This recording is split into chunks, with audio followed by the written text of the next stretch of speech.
May is Mental Health Awareness and Asian American Pacific Islander Heritage Month. Today we're talking about what some experts call a mental health crisis in the AAPI community. ABC's Rena Roy explains why seeking help can often be stigmatized and what some are doing to change that.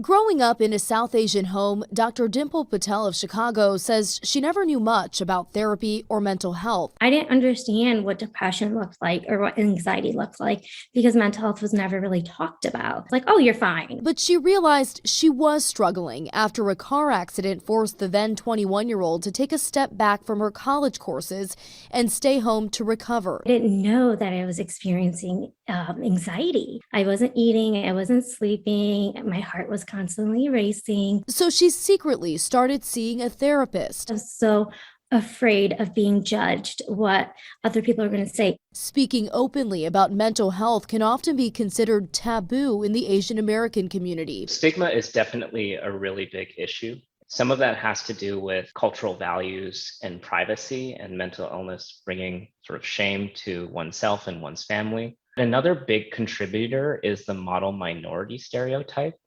This stereotype portrays Asian Americans as effortlessly successful. As AAPI, we can internalize that stereotype and start to believe that we need to be perfect. Patel's mother battled that stigma herself and never got the help she needed, dying by suicide in 2011. 41% of Asian Americans are currently experiencing anxiety or depression symptoms, and 62% of those diagnosed with mental health conditions need help accessing services. AAPI right now are hurting. We are experiencing three crises at once: the mental health pandemic that's happening right now, but also the rising tide of anti-Asian hate crimes, as well as sort of long-standing problems in the mental health system that don't meet AAPI where they're at. Dr. Jeffrey Liu says there's a lack of translators and cross-cultural training in the mental health industry. Patel now doing her part to help bring more representation to the community as a therapist and advocate herself. That's why I shared my story and my mom's, so I can raise the awareness of